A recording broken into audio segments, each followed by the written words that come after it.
Hello everyone, welcome to GK Today, and in this video we will be discussing most important daily current affairs for the day.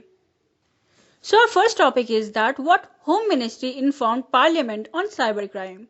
See, the Home Minister have recently presented the crime data in Parliament in the ongoing budget session. Now let's discuss about the crime data. So the Ministry of Home Affairs informed in the Parliament that increasing use of the internet across the country has increased the instances of the cybercrime. Now it also highlighted that the most of the cybercrime cases were of sexual exploitation and spread of hatred. And as per the data present in the Parliament, 93,000 cases of cybercrime related to the sexual exploitation and spread of hatred were between 2017 to 2019. Further, the ministry writes that these crimes took place with the motives of fraud, personal revenge, piracy, sexual exploitation, inciting hate, and stealing information. The National Crime Record Bureau NCRB also highlights that 21,796 cases of cybercrime were registered in the year 2017. This number rose steeply to 44,546 cybercrime cases in the year 2019. Further, the government highlights in Rajya Sabha that crime against members of scheduled caste have increased by 7.3%, while the crime against scheduled tribes have increased by 26.5% in 2019. Now let's also discuss about National Crime Records Bureau. So it is an Indian government agency which is responsible for collecting and analyzing the crime data. The crime data are analyzed in accordance with the definition of the Indian Penal Code, and the agency is headquartered in New Delhi. Now it works under the aegis of or is a part of the Ministry of Home Affairs, and presently the director of NCRB is Ramphal Pawar. See, NCRB was set up in the year 1986 on the recommendation of Task Force 1985 and National Police Commission 1977. In order to set up the agency, Directorate of Coordination Police Computer (DCPC) and the Interstate Criminal Data Branch and Central Fingerprint Bureau of CBI were merged. See, the functions of NCRB is as a repository of information on crime and criminals. And these information are used to assist the investigators to link the crime and the perpetrators. Now let's discuss about Yudh Abhyas, that is Indo and United States Joint Military Exercise. See, the 16th edition of the Indo-US Joint Military Exercise Yudh Abhyas will begin in Rajasthan from February 8 and it will be concluded in February 21, 2021.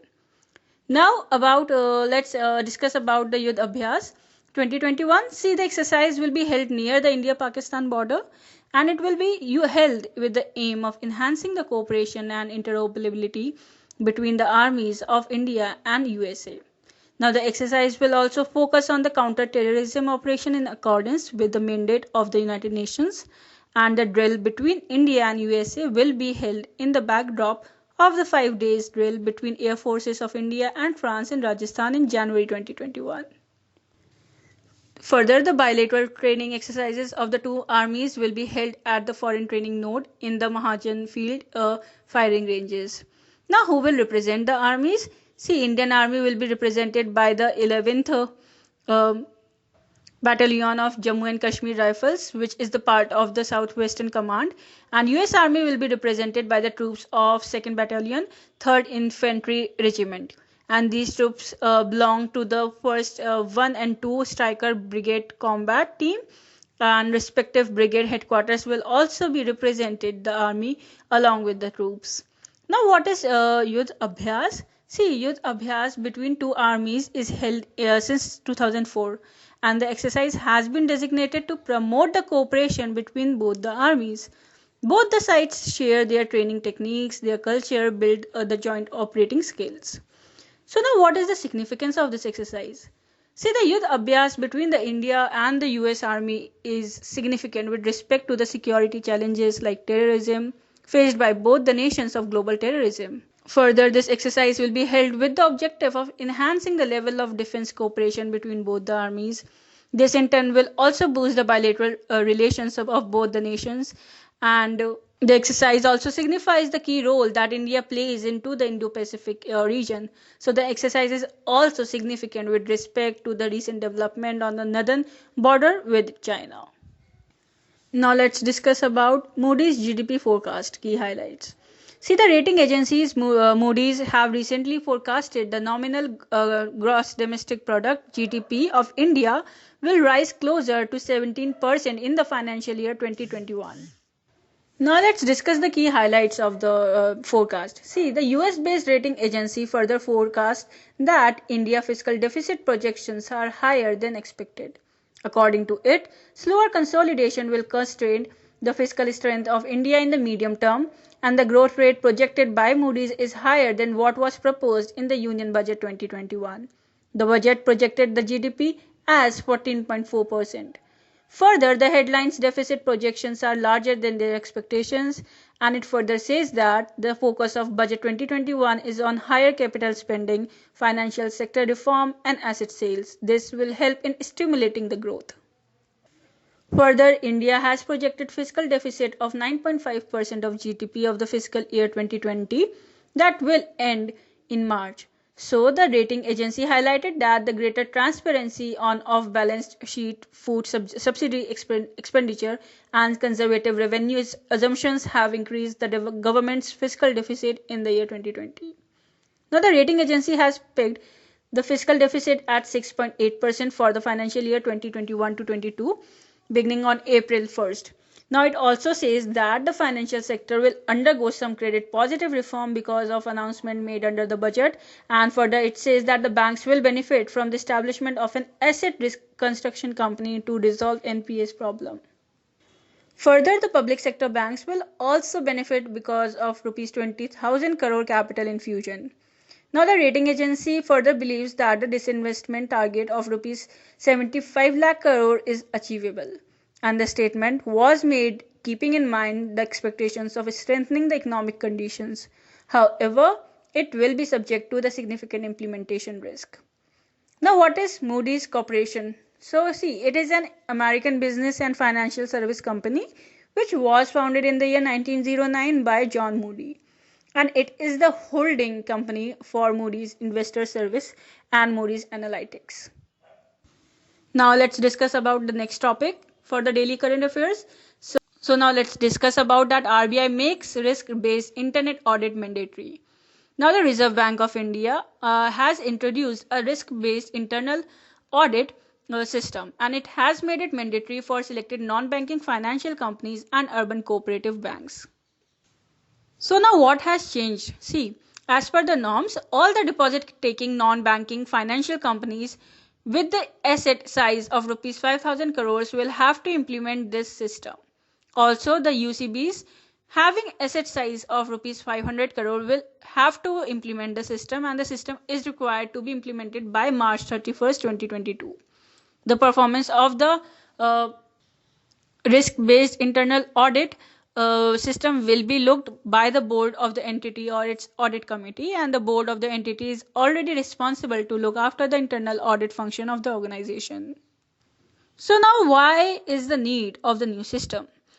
Though non-banking financial companies and the urban cooperative banks already have internal audit systems, but it usually focuses to test the transactions, to check the accuracy and reliability of accounting records, and to make financial reports, etc.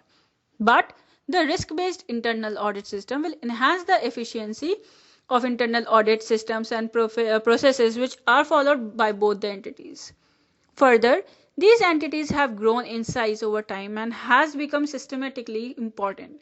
So the different audit system for lending entities were creating inconsistencies, risk and gaps. Thus, the need of new system is felt. Now, what is a risk-based internal audit system? See, it is an audit methodology that links the overall risk management framework of an organization. It also provides an assurance to the board of directors and the senior management regarding the quality and effectiveness of risk management, internal controls and systems and processes related to the governance. Further, RBI has also introduced this system for the scheduled commercial banks, SCBs, in the year 2002. Now, how the system will work. See, the system will evaluate the internal risk management systems and control procedures in various aspects of operation in the non-banking financial companies and the urban cooperative banks. So it will also test the transaction in order to anticipate risk and mitigate it. Now let's discuss the next topic. So recently the Department of Investment and Public Asset Management DIPAM stated that a panel of ministers would take final decision regarding the number of public sector companies that will be retained in each of the strategic sectors.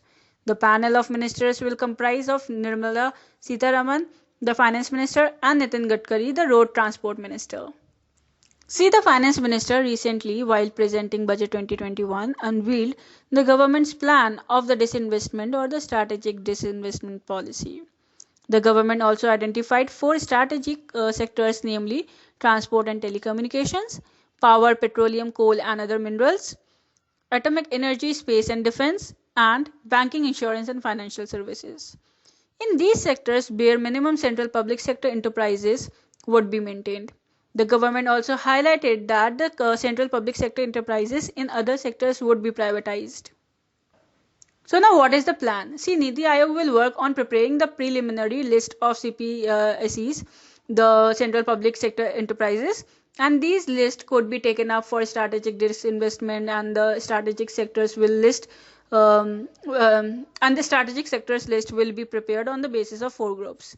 Firstly, the national security, secondly, critical infrastructure, thirdly, energy and minerals, and fourthly, financial services.